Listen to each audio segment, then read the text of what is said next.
the pace when I'm running. I always take what I want and I always give it 100. Don't need a bank, no I'm funded. Play the game like it's nothing. I'm always thankful for something. Don't take for granted, stay humble. Now wake up! It's time to look at the enemy. Look in the mirror if he is no friend to me. It's not working out, maybe it's the chemistry. It's time to break up so I can make a better me. Better believe in your mind, cause it's everything.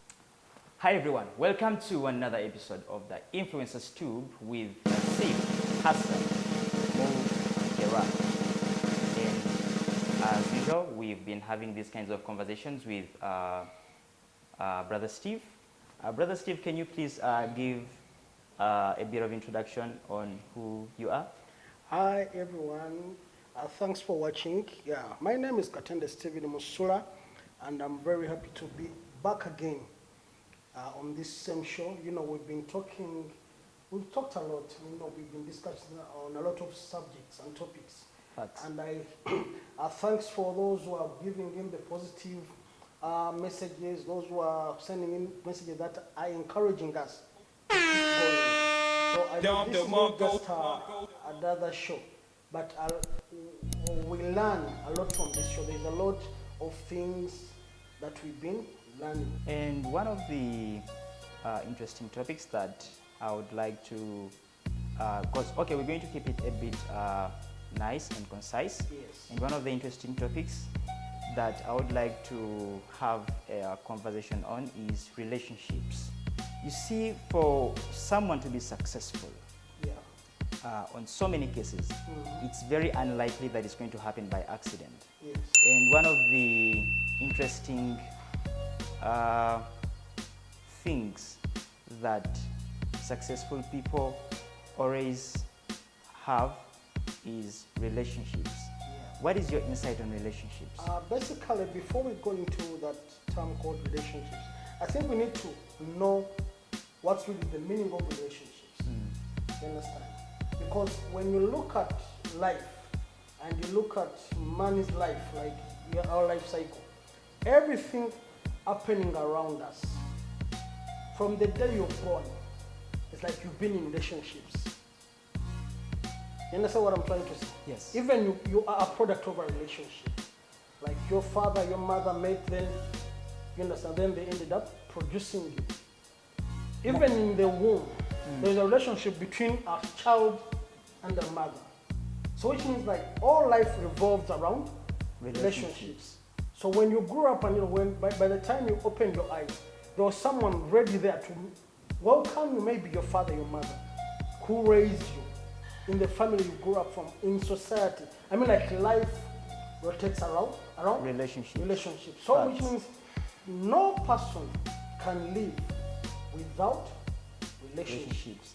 And more to that point, ever since the dawn of human time, life has always been, spinning around relationships. Yes. Like when you take a look at Adam and Eve, they had a relationship, and Adam also had a relationship with God. Yeah. Before that happened, at the beginning, because if you read in the book, in the Bible, you'll see in Genesis, the Bible says, and God saw that it was not good for man to be alone.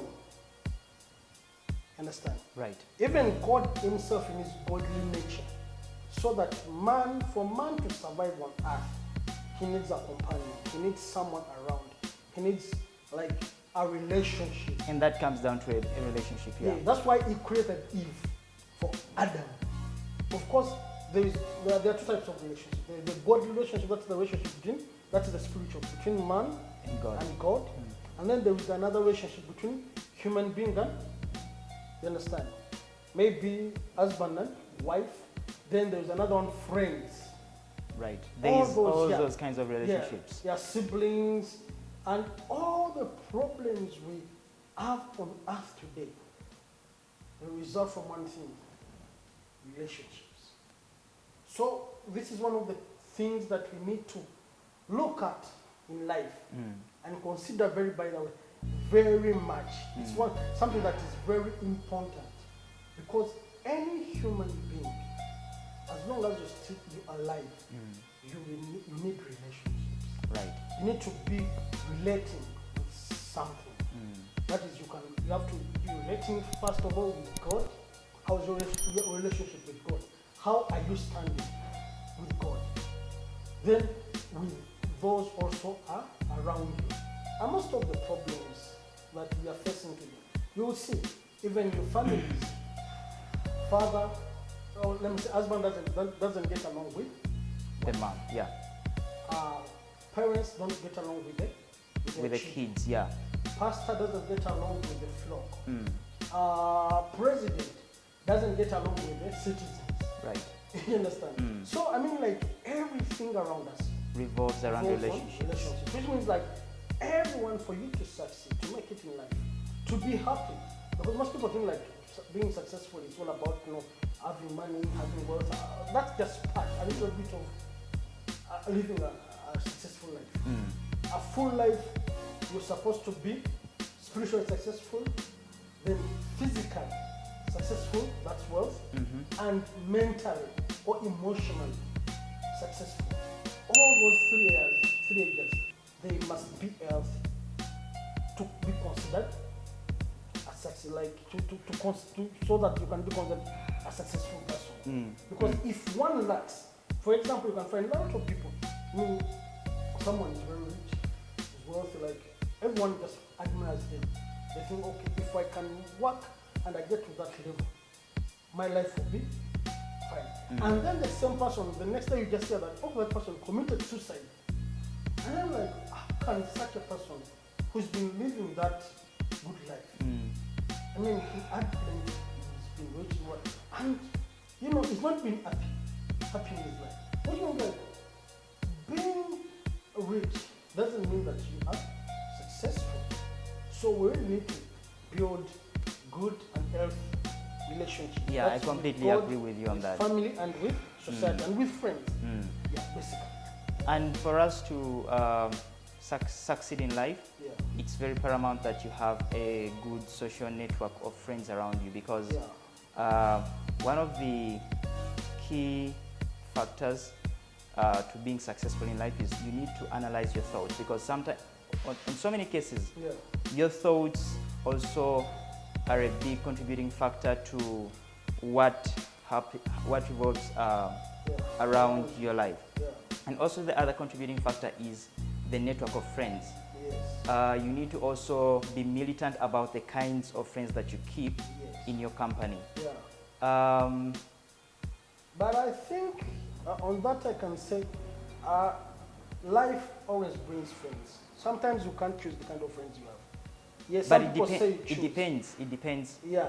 Which kind of energy do they give you? Because if you're to bring friends within your circle, it can only mean that they have to be on the same ambitious wave, like the one that you have. Otherwise, if they don't, they're only going to drag you down with them. Yeah, I think there are others that you may not be on like your same ambitious level, but you can use them to get where you want to be. You understand what I mean? Like some friends, in like just remember, like when you're growing up, you had a lot of friends, and people. The biggest problem is people always want to keep friends who have outlived their purpose in your life.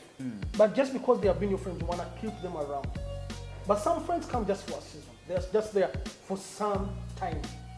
And after that time, they have to go. The biggest problem is like we don't want to open doors for them. We just want to keep them in. Right. Some of them are supposed to be your friends when you are still kids, to carry you through your childhood. Others are supposed to be friends for your this old age, like when you're youth, still vibrant and all that stuff. Then there are those friends that come in your mid-years as you're approaching your old age. Facts. And you're really true friends.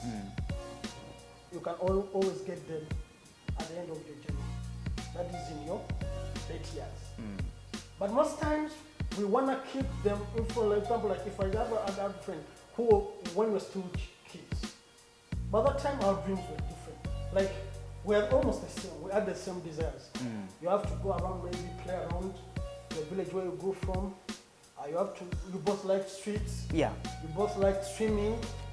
And when time comes, like maybe you're in your university years, those are the happy youth years, your interests start changing according to the age that you are in. So you can't, if those friends that you had from your childhood can't meet the requirements of the age, of that age where you are now. Okay. You understand? Yeah.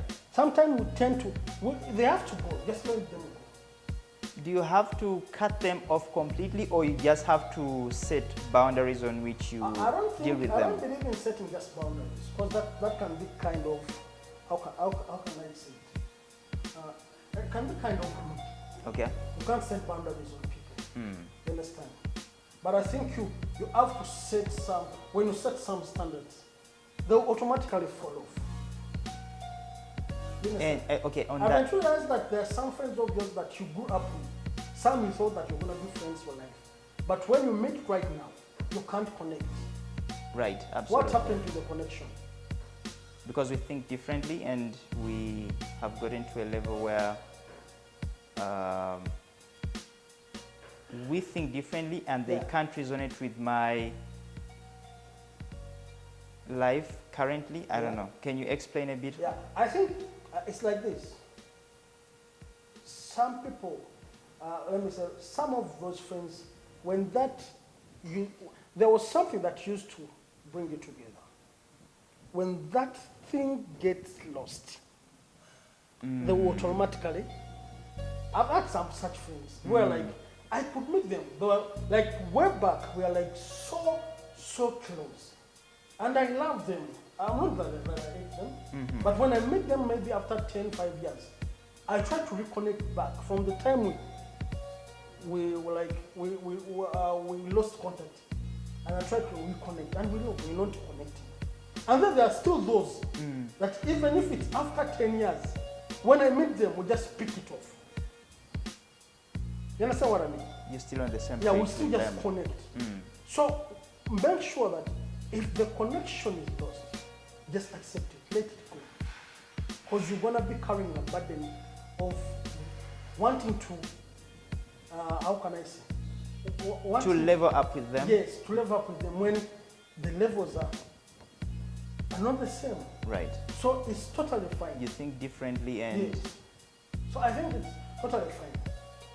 Doesn't it go back to my thing that I said earlier on, that the kinds of friends that you need to keep around you have to be on the same ambitious wave.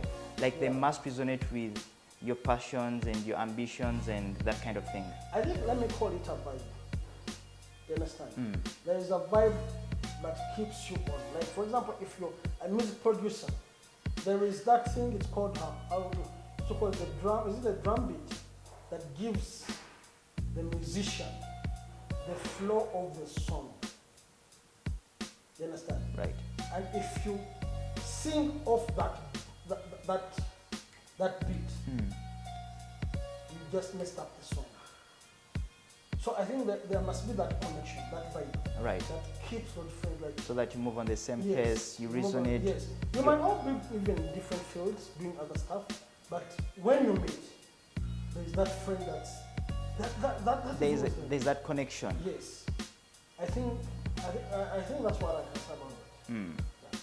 And the other thing I needed to get your insight on, because there are some people, you're going to hear some people say that I had a friend so and so and they did me wrong. This is all wrong. They feel kind of betrayed. Yes. How dare you? Is it, I need to get your insight. Is it right to say that you should cut them off completely, or you just have to set boundaries with how you deal with them? Yeah, I think it depends on what the person does after the betrayal. Let me give you an example of Jesus. When you see Jesus had 12 disciples, those that we specifically know, like the Bible mentions them, but there are also other disciples. But even he, which means like the 12, and then there are those others, the bigger one, like there's another bigger number. But most of them, their names are not mentioned even in the Bible. But the 12 strictly are mentioned. Among the 12, there was one called John. If you read even in the episode of John, you'll see that John boasts around like, I'm the disciple that Jesus loved. You understand what I mean? Then there was Peter. Peter was the aggressive one. I remember when Jesus told them, okay, one day I'm going to be crucified, I'll be given over to the authority, they will spit me, they will even kill you. Peter told him, no, master, don't say like that. We are going to defend you. We can't let anyone do that to you. You understand? But remember, John was boasting. But I'm the disciple Jesus loves. You understand? And when Jesus was arrested, the Bible tells us, Peter went from afar, following his master. At the stop, at that time when things were worse. But if you see, remember, the guy had 12 disciples, and even had those others. The Bible says, when they heard that Jesus was arrested, some of them fear struck their hearts that they ran into hiding. You understand? They deserted the man. You understand? But they were all his friends. Then Peter goes, follows Jesus. While they were torturing Jesus, there was some lady who came and told him, no, but this man Peter is also one of Them. them. Peter denied Jesus. You understand? Okay. Denied Jesus. The Bible says he denied him 3 times. But after the Bible says he ran away and went and hid and started crying because he betrayed his friend. Then there was another one called Judas. Judas sold him. Stupid. You see, all these, they almost did the same act. Acts of betrayal, both of them. Okay. Judas sold the man. You understand? But after selling him, he never cried. The Bible says he went and hanged himself. Stupid. So these are 2 scenarios. Different scenarios, yeah. But they did the same thing. But what was different? Peter realized his mistake. He was remorseful after the And he was event of merciful, things. and he repented, and he was restored. Judas just killed himself because of condemnation. Isn't it pretty much the same thing? I think, I don't know, I might be wrong. Yeah. Didn't he hang himself due to the guilt that was haunting him? Yes. I think because you say Peter went and cried over the betrayal that he did to his master. Yes. And then the other one hung himself, Judas. Yes. Didn't Judas hang himself out of being remorseful to the betrayal he did to his master? No, Peter hanged himself because of... Is it Peter or Judas who hanged himself? No, it's Judas. Okay. Sorry, yeah. Judas hanged himself because of, not the betrayal, it was, how can I call it? Out of guilt.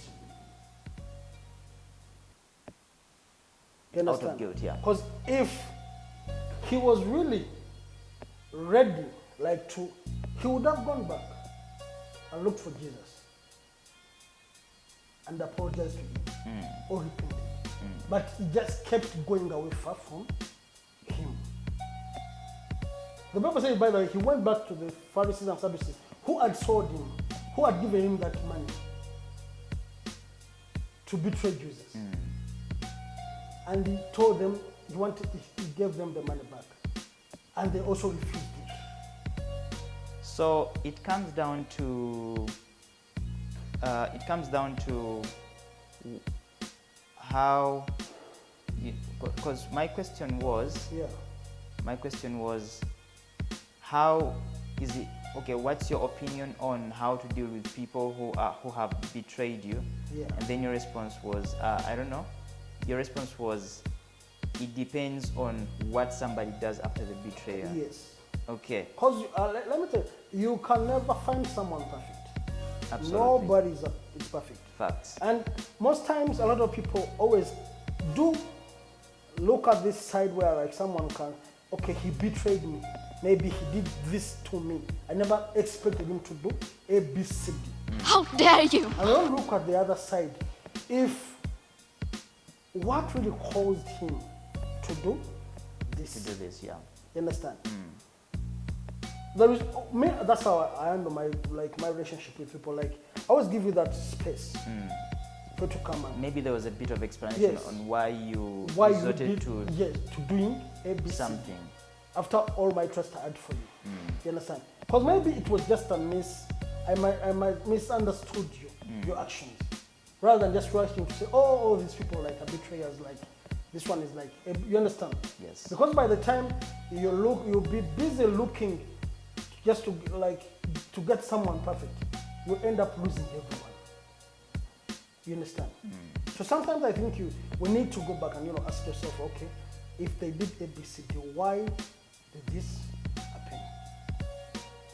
On that same issue, Yeah. because my thing is personally, I deal with such scenarios in a logical manner. I try to deal with them in a logical manner. Yeah. But earlier on, in fact, that's one of the things that I've had to unlearn as a grown-up. Yeah. I wasn't like that before.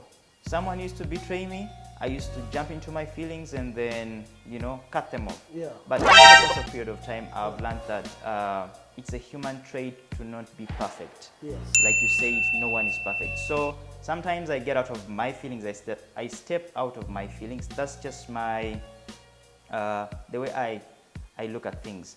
I get out of my feelings and then I try to look at things from a logical perspective. Yeah. But then, even if I'm to bring you back into my life, Yes. I set boundaries, I set limits, with which... Of course, they say once bitten, twice shy.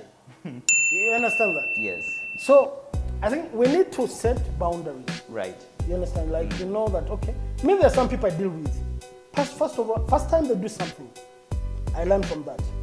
I welcome them back. But I deal with them with knowledge. In fact, there's some of my friends who do something. Then I'm like, I'm not surprised. Oh, this one is like that. I'm not even bothered. But yet, if another person does it, I'll be shocked. You understand? So I think relationship is about how to relate. I mean, like, you understand, relating. It's not like every person is gonna be like on the same role like with you. And you can't just go on hating like Everyone. everyone who does you wrong. Like how many grudges are you going to build? Which means if you have more and more grudges, like you're hating this one, this one, I hate him. The problem is with you. Right. You stupid. You hate yourself. Because some of us love ourselves too much that we can't let another person make us to hate other people. I always said this. I rather stick with love, stick on love. Because hate is so much of a burden for me to carry. I can't be carrying every day, like meeting someone, okay, this one did something. Along the way, then you meet that person and you feel like you're dying inside. I mean, I can't carry that. It's only going That's to why be most times I just let myself go. I say, okay, God give me the grace, let me forgive this person, let me move on. Some even I find and I laugh at them. We laugh, we talk, like nothing happened. Then someone was like, oh, the problem you... In fact, I had a friend who used to tell me, like, the problem with you, you think you're a pastor. That's the problem with you. This one, this. I mean, like, how could you bring that person back to your life? You understand? So some people just learn to live with them according to knowledge. Know the kind of people, like, okay, if I'm to deal with Mr. A, this is how I'm supposed to deal with them. Mr. B, that's also. Then Mr. C, if he ever did this again, but sometimes you have to come to that level and say, okay, I'm forgiving this person, but he ever does this again, then I'm about to close my doors for him. You understand? Because you can't be living in the same circle over and over again. Because some people don't learn, and some people don't change. It's too late for them to change. So I think we need to learn how to handle people. I've met some people like they're brothers, maybe they're some mother, they're like some from some family. But these guys don't talk. In fact, one of them told me, I haven't spoken to my brother for the past 10 years. That guy is serious. He said, no, we just talked just recently when mom died. I'm like, Really, nigga? And what was the cause of that? I don't know, Discussion. but these are brothers. Same house. They were raised in the same house, raised by the same parents, but they don't talk. You understand? How things bad, how things are bad. Yeah? They don't talk.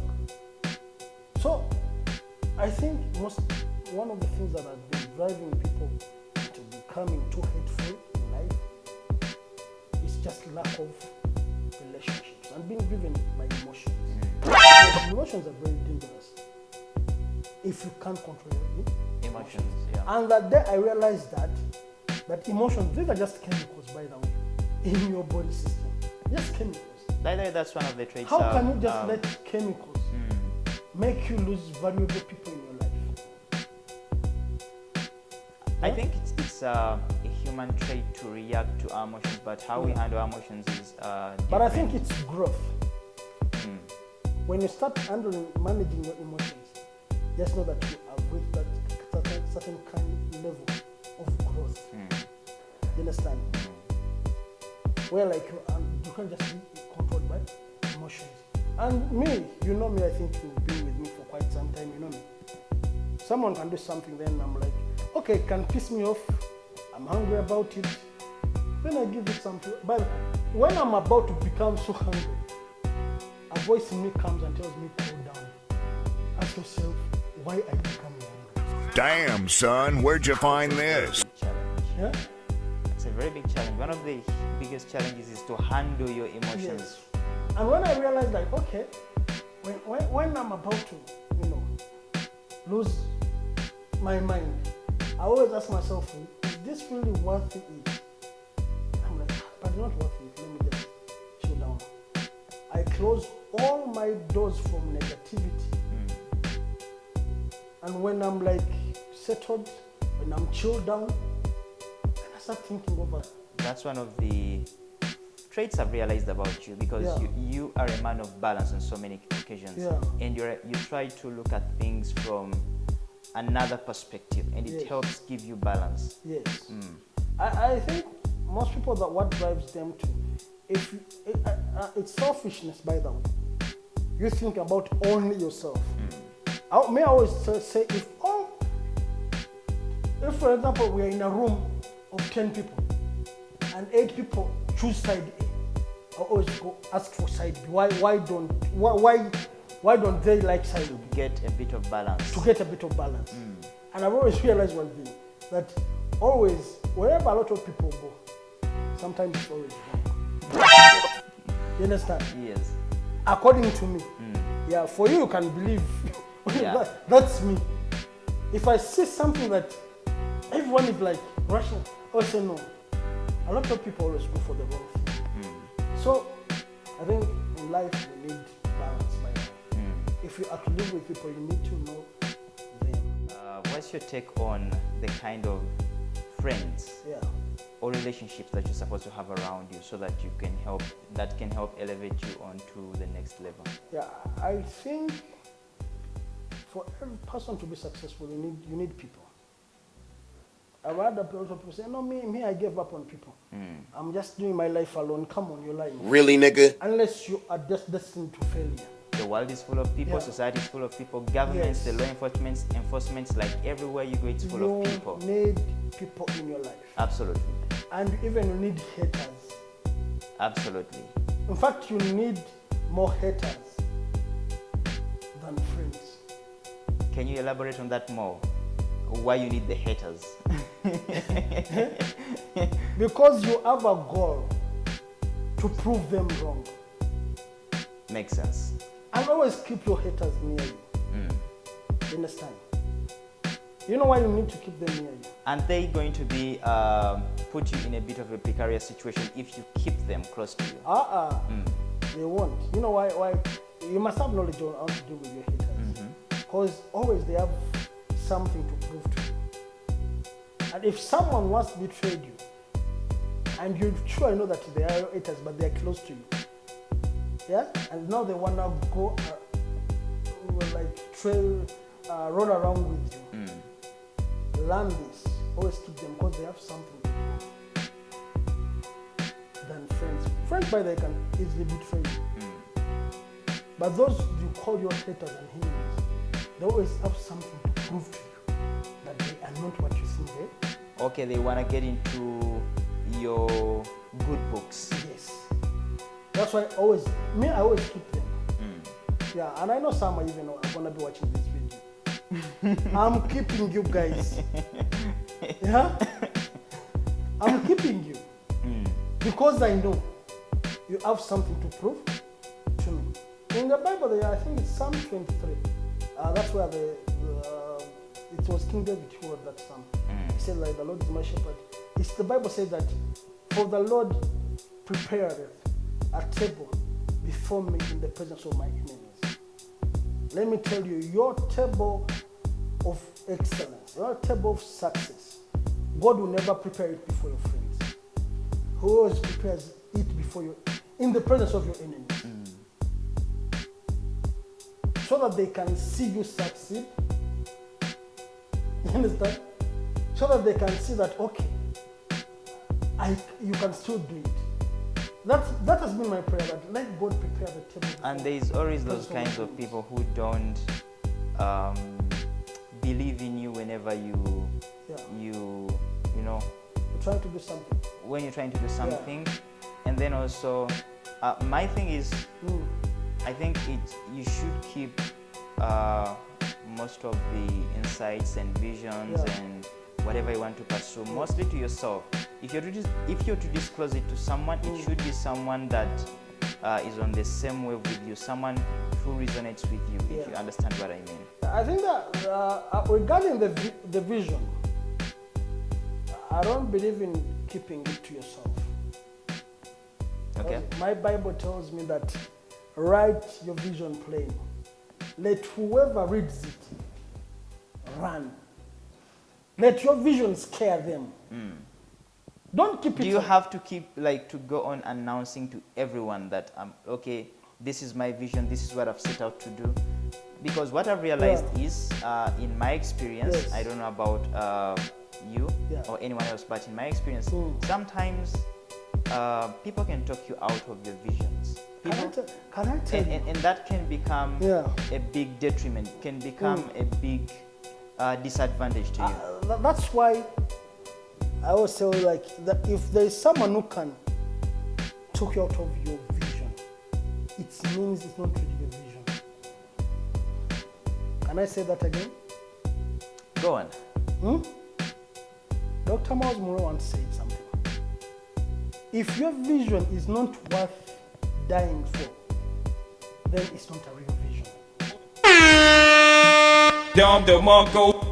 A vision that you have and you feel like this is, if you have a vision that you can't die for, then it's not worth sharing with people. You understand? Because it's haters and critics who push us to the next level. Your friends, in fact, your friends are your worst enemies if you're to succeed. You know why? Yeah? Can you elaborate that? They will feel sorry. I think your friends are a big, support system. Can I tell you something? You know why I am saying that? Why am I saying that your friends are your greatest enemies? Yeah? When things go tough, you run to them. You know what they will tell you? Yeah? Nasib, no, we understand. You can relax at this moment. I see they're hurting you. But I don't need those kinds of friends who are going to, cuddle you and pat you of on course, the back. What, pat you on the back. That's what friends, and they're not bad. I need the nature of friends that are going to, you might feel a bit of sympathy, but you also have to hold me accountable in a good way on the wrong decisions that I've taken in my life. Those are the kinds of friends that I want to attract in myself. And most times, a lot of people don't like sight. And most of them will be like, no. But for you to go ahead in life, he is too controlling. When I tell him, I want it like, you understand what I mean? So you end up like losing focus because of the friends who come soft on you. Yet your enemies will always tell you, you can't make it. You have something to work for. so that we can prove them wrong that I can. You understand? That's why I'm saying, like, come on, I need some enemies in my life.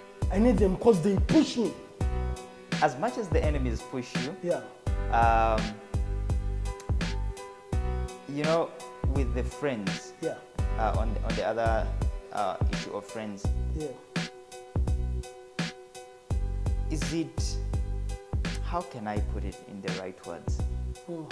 Real friends, Yeah. in my understanding, Yes. are the kinds of people who are supposed to give you constructive criticism, regardless of whether you don't want to hear it or not. Right? But can I tell you, can I give you a challenge? Look around all your friends. How many of them can come straight head on you and they tell you, Nassif, on this you are wrong?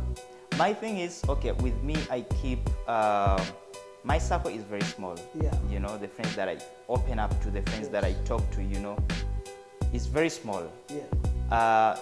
It's not that I cut myself from the people, but the people that I deeply connect with, Yes. it's a very small circle of friends that I know I can rely on in any situation whatsoever, be it a good situation or a bad situation. Yes, I do have so many acquaintances. I can say hi, but it doesn't mean we gel and get to that level of, you know, when I open up to you in every issue that is happening in my life. Yes. And those friends that I, you know, that are within my circle, they are the kinds of friends that I feel I should have had years back. Yes. All right? The kinds of people who are going to hold you accountable on the wrong decisions that you make. Yeah. The kinds of friends that are going to give you insights, you know, if you share your vision with them, Yes. not necessarily talk you out of it. Those are the kinds of friends that I keep with me. Yeah. I think you are just one in a kind of a few. Yeah. You understand? A person like me, I have plenty of friends. But I can tell you there is a friend who calls me. And when I see his phone, my heart skips. I'm like, okay, what is he going to tell me now?